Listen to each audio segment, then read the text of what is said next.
Yo, family. Nelly sat on the shop, which is LeBron's show. Let's clap it up for that. And Nelly says the 2000s era was the hardest era in hip hop. Let's check this clip out. When I put out songs, I had to go against DMX, Eminem, Jay-Z, Eminem, Lil Wayne, 50 Cent, Luda. yeah, All of us are fighting for one spot. So Yo, that boy got the Gucci denim outfit on. Damn. That boy getting money. Still to this day. from 99 to like 2000 How old is Nelly? 10, Okay, from like 08 to 2010. Remember that. it's the hardest era ever to get records. Of course, that's Cedric the Entertainer. He's St. Louis as well. You know what? Let's look at Nelly's hip hop. Let's look at Nelly's discography, right? Let's look at Nelly's discography. Let's see what years he dropped. All right, so Nelly gave us Country Grammar, Nellyville, Sweat, and Suit, which was a double album. If we being honest, Nelly had a 3-album run. These were his 3, as far as his own albums, not considering features or group albums, anything like that. By the time we got to Brass Knuckles, no one was still here. Now, so in the clip, Nelly says his era was the hardest, which again, he actually speaks of an era that wasn't When I his put era. out songs, I had to go against DMX. Well, I guess he did, but he just quoted the wrong era because he did have to go up against these guys. Jay-Z, Eminem, Lil Wayne, 50 Cent, Luda. All of us are fighting for one spot. Okay, So now here's the thing. from 99 to like 2008, 10, Oh, I'm sorry. it's the hardest era ever. I quoted him wrong. He started in 99 to about 2009, 2010. Okay. To get records. Okay, now, family, here's what happened. So, as I'm doing research on this topic, I go down a wormhole. And I find out that there are some guys close to Nelly who claims Nelly did not write his own music. Say word. Say word. Nelly didn't write his own music. What? Okay. So we had to dig deeper. Now, let's get into it. Let's get into it. All right.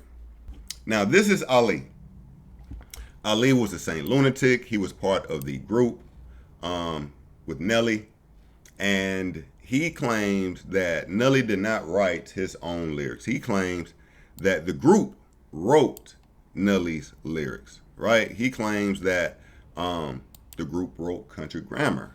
Again, Nelly started this saying his era was the hardest to get into, but he then had people coming for his title saying that he did not write his own lyrics during his career, and Nelly responded to it. Now, this was actually a few years ago where he responded to this, but it was still somewhat recent if you missed it. And this interview, Nelly is coming to clear his name in his own city. This is his city. So he just got the beat, Country Grammar, and he's telling the group we need to all get on this song, which of course becomes one of probably his biggest hit ever. In the hook, I'm going down, babe. Yo, street Feeling rain, yourself. street sweeper, got it ready to let it go. You know, everybody Shimmy, shimmy, fire. Everybody like, all right, cool, no, Sketchy as fuck. you know, no problem. So we sit at the table. as brothers. We sit at the table as a group. We're a group. As a group. We always been brothers. As a group. So we sit at the table. Everybody is contributing to the country grammar. I like that word. Everybody's contributing to the country grammar. But He's addressing it right here. Listen. let me remind you, first, everybody had an opportunity to be on country grammar. Everybody had an opportunity to be on country grammar because me, looking out for the group, I came in like, yo, this should be a group song. This gonna be hot. Makes sense. This should be a group song. I got an idea. Nobody wanted to do it. Everybody contributed, wrote little pieces to it. Everybody contributed to the record. Nobody wanted to do it. I'm like, well, shit, I'll do it. How'd All you right. feel right there? In the booth, you have. All right, so family, again, Nelly addressed it, and he basically said the Saint Lunatics did help him write country grammar. He addressed it.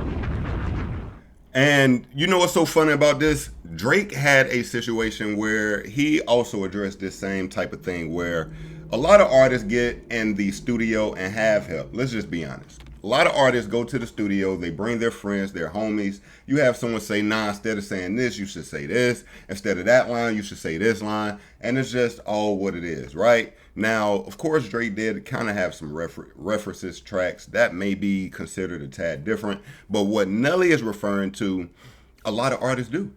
A lot of artists get advice from the people in the studio. So with them being a group, they all had input on this record that Nelly felt very passionate about and wanted the group on. But the group didn't want to get on the song. Family, this is a very good interview. I really wish we could just sit and watch this entire thing. But again, it's an hour and a half. But I learned a lot of good information about this interview.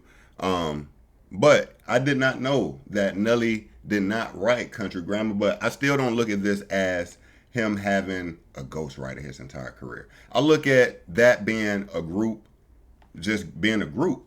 If we in a group and we all working on making music, you gonna say, nah, bro, I think this will hit harder, or nah, I think this would be a little slicker there. So I don't really look at that as someone writing Nelly's lyrics. What you think, family?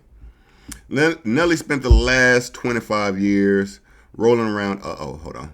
Nelly spent the last 25 years rolling around in cash and girls. They must have got their share of the cake, or they were dumb waiting until they were all old men to complain. That is a fact. And the story, if I'm being honest, family, I can kind of give you some more of the story because we just chilling. So basically, Ali, let me explain. Nelly and the Saint Lunatics, all, as he said, went to school together. Ali was not a original lunatic, but he was older than everyone in the group. He's older than Nelly, and he was the guy who came in with musical experience already, meaning he had already signed 2 deals, but he went nowhere in those 2 deals. He got with the Saint Lunatics. They signed their 3rd deal, but in this deal, the label owned 100% of their publishing. They got into a bad deal due to Ali. Let's fast forward a little bit. Nelly, as you kind of heard, is a stick out of the group. And we just listened to that entire segment. So you heard exactly how it happened. Nelly was able to buy his publishing back from that group. And Ali continued to attempt to drop singles. It just never worked for him. Nelly gave him advice about songs to release. It never worked for him. The group, long story short, almost without Nelly would have never been signed. That's not an almost. They never would have been signed without Nelly. Nelly had it in his contract. Listen to this. Nelly had it in his original contract that he released with Country Grammar, that if he sells over 350,000 records, that everyone in the Saint Lunatics, we can drop an album and everyone will have solo options in the deal. That was part of his actual contract, period. From there, Saint Lunatics never really, besides Murphy Lee, got a buzz. So when the shows would come, Nelly would call Saint Lunatics and pay the Saint Lunatics basically out of his pocket. No one was calling to get Saint Lunatics in the show. They were calling to get Nelly, and Nelly would bring the Saint Lunatics. Nelly never forgot about his gang. But that level of success can turn some people off, make some people bitter. This story is crazy. And again, I started this by saying it's always your own city. Because this is information that shouldn't have left the city, to be honest with you. There's some in-house stuff that got out. This interview was only 3 years ago. This is not that old. This is only 3 years ago, right? So again, Nelly addressed it. I'm gonna just hit this last line he says because it's so crazy. Listen to this. Like after, now again, I told you he came into a very hostile environment. By the time it was at the end, everyone understood where Nelly was coming from. There was almost room for Nelly, cheering for Nelly. Of course, they had this on Instagram Live. Nelly had the Instagram Live going crazy because everyone understood what Nelly was saying versus, you know, obviously someone getting older, bitter, understanding that their moment has passed in a way. All right, let's listen to these last 2-3 minutes. To have a conversation with It's black What and do you white. see, my brother? Yeah. Listen, let me tell you Point about that- responsibility. yeah, I'm gonna talk to- Let me tell you about responsibility. I wanna talk to him. Responsibility is knowing who you are, taking an advance look at yourself, being aggressive in your life, how you want to live, knowing where the opportunities are right there and going for it. Not sitting there waiting for somebody to say, yo, go do this, go do that, go do this, you should do that, or you should do this. That ain't how this work, my dude. That ain't how life works. At the end of the day, I built some with some brothers that I grew up with. At the end of the day, that's where my loyalty lies. That's why I did what I did for so long. And it became a point to where you're not adding. You guys get to sit at home and wait for me to book a show.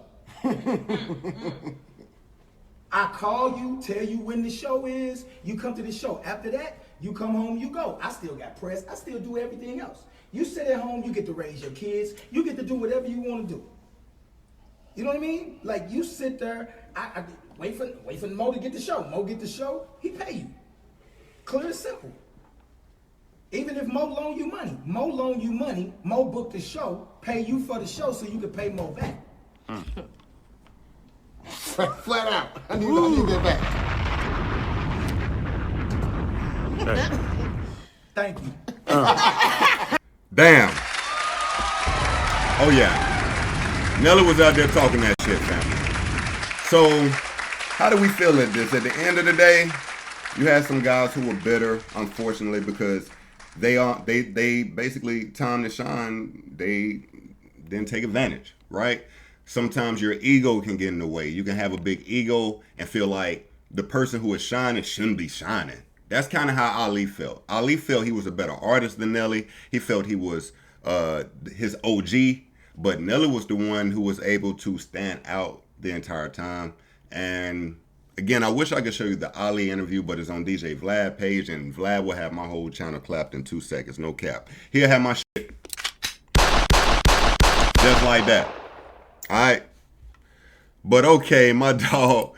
Hey, look, my dog, him, and we get it, gang. No cap, though. Nelly, hey, look. Like I said, this is a very good interview. If we had the time to watch the whole thing, we would, but we don't, and we do have more topics to get to. But that all spawned from Nelly saying that his era of hip-hop was the hardest era to get off in. I do somewhat agree. Okay, family, we're going to get into a sports topics.